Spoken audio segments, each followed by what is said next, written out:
merci beaucoup borom Vélingara le grand Bachir Fofana. le grand journaliste ngi lay fay. di la nuyu Seydina Mohamed. di nuyu bu baax ñëpp ñu bokkal plateau bi. te am mbégte toog fii ni ñu koy defee saa su ne. am plaisir gisanteeg monsieur Diouf Bougar. nee naa ko le seul défaut qu'il a c'est qu'il est séeréer. c'est ce que dit Yoro. c'est ce que dit mon grand Yoro mu ne il est bon mais son seul défaut c'est qu'il est séeréer. waaw nuyu bu baax sëñ Moussa gëjoon nañ ko gis moom i tamit et tout monsieur Sow. suma jeune frère. et nuyu Seydina Omar bu baax a baax. di commencer ci li nga wax noonu waa Vélingara. dañ ma yóbbante pour ñu jottali leen également seen benn tolof. ndaxte la route Kabendou Wassadou. mooy tali bi nga xam ne moo jógee presque vers Louma Diaobé dem Wassadou génn noonu dem Bissau. dem Pirada dugg Guinée tali bi dafa yàqu bu métti. ba dernièrement sax dafa am koo xam ne dañ ko doon yóbbu néew bi oto bi njiiroo foofu noonu. waaw mu doonoon affaire bu terrible nag mu doon lu xaw a bizarre. maintenant nag comme nee nañ daal bu fa bu dara xewee daal nañ koy jottali autorités yi. ndaxte apparemment daal ñu jot a tànn comme ay député daal donte la am na ñu rafetlu seen liggéey waaye ñu bëri daal jàpp nañ ni daal. dañ leen seetaan waaw dañ leen di seetaan si wàll boobu. voilà parce que boo déjà le député moom il est même originaire de Wassadou.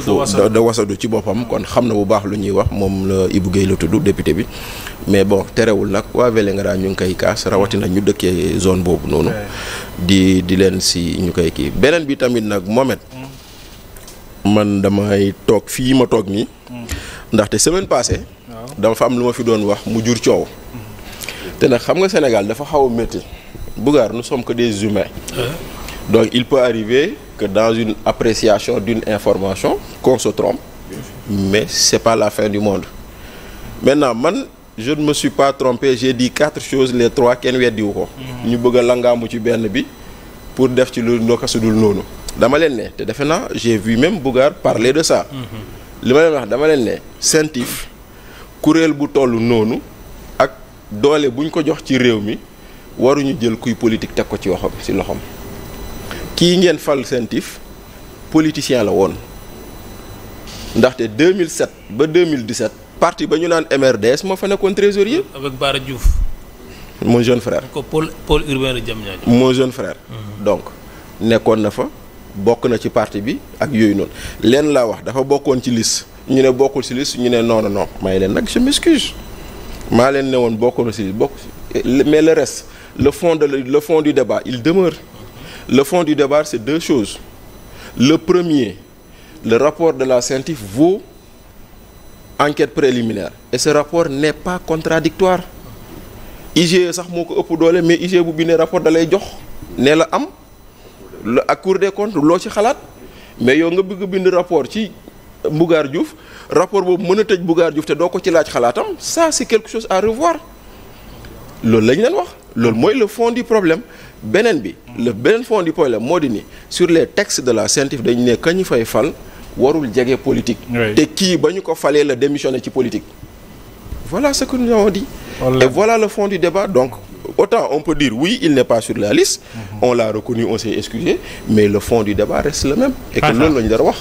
très bien dama lay wax sax benn affaire. ñu xam ko maa ngi déglu Mohamed.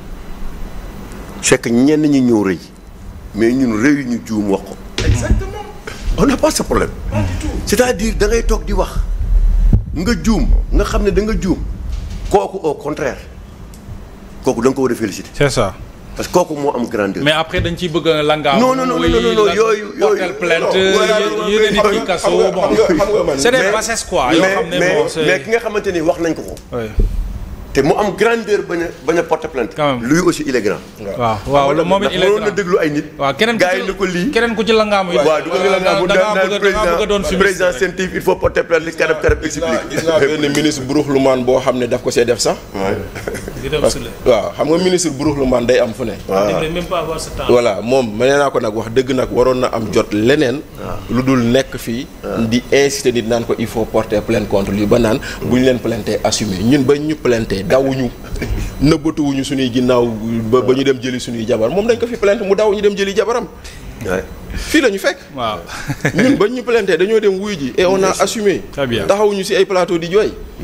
kon nag c'est-à-dire ce pays là les gens doivent savoir raison garder. Inch'Allah merci merci beaucoup alors dañuy dugg dans le vif du sujet waxtaanee poñ bu njëkk jamono ji muy lu yees yu ñu dab ci biir ayu bés bi muy semaine bi dañu toog dégg ne ñu ngi bëgg a tàbbi en tout cas ci mise en accusation bu ancien président Macky Sall devant la haute cour de justice boobu ba léegi nag xam ngeen ne depuis près de 2 ans ñu ngi wax ci mbirum Macky Sall donc le PASTEF ne lâche plus le président Macky Sall mais maintenant ils veulent concrétiser cela à travers justement mise en accusation boobu ñu wax Moussa naka nga jàngatee cette démarche bi nga xam ne xëy na ab président bu de la République wala ancien président de la République bu ñuy topp ce serait peut-être une première bu fekkee dama juum ngeen rectifier ma mais bëgg nañu xam itam buñ ci tàbbee jeexital muy l'impact que cela peut faire ci par rapport ak sunu doxalin ci même réew. bon damay wax ni mise en accusation bi waa PASTEF indi première lecture bi ñu ciy am mooy diversion politique du siècle parce que jàpp nañu ni gouvernement bi nga xam moom lañu am l'antenne gouvernement la boo xam ne amul solution ci préoccupation askan wi léegi nag li ñuy def mooy instrumentaliser la justice utiliser ay procès comme mise en scène pour divertir li nga xam mooy askan bi moment bi nga xam ni ñu ngi yëkkati ay procès politique moment boobu askan bi la conjoncture mi ngi leen di pressé mi ngi leen di bëgg a rey moment boobu économiquement réew mi ngi stagné moment boobu inflation bi mi ngi sonal baadoola yi góorgóorlu yi moment boobu chômage mi ngi gën a exacerbé wu moment boobu yenn sociétés yi ñu ngi tëj di libérer seen collaborateurs ci moment boobu lañ ñuy ubbil ay procès politique di ñuy wax ay mise en accusation léegi mise en accusation boobu buñ ci demee ban cadre juridique bu opérationnel ci lañ jëm est-ce que cour de justice haute cour de justice dafa opérationnel lan mooy procédure yi est-ce que définir nañ ko lan mooy composition bi est-ce que définir nañ ko lan mooy fonctionnement régulier bi est-ce que définir nañ ko yooyu yëpp définir wuñ ko léegi ñan ñoo fay nekk ci cour de justice boobu ay partisans wu PASTEF pour accuser kan Macky Sall ñan ñoo ko war a déglu ay nit yoo xam dañ nekk biir PASTEF donc dañ jàpp ni c'est un règlement de compte entre guillemets boo xam ne ñu ngi ko bëgg a servir sénégalais yi te jàpp nañ ni war nañ am yeneen préoccupation yu lu taxaw di ñu ubbil ay mise en accusation benn Sénégal tey booy xool ci indice yëpp dafa nekk en alerte. Coût de la vie indice yi dafa dem ba 14% cherté de la vie léegi rek ñu ngi koy wax nit ñaa ngi marche ndax électricité bu cher nit ñaa ngi marche ndax coupure courant boo xam ne xuy xamaj beneen ak beneen nit ñi seen pouvoir d'achat mi ngi régressé de manière exponentielle voilà autant de questions yoo xam ni ñoom waroon nañ ci indi ay solutions mais dañ jàpp ni sénégalais yi pour nga gouverner leen pour nga retrouver sa légitimité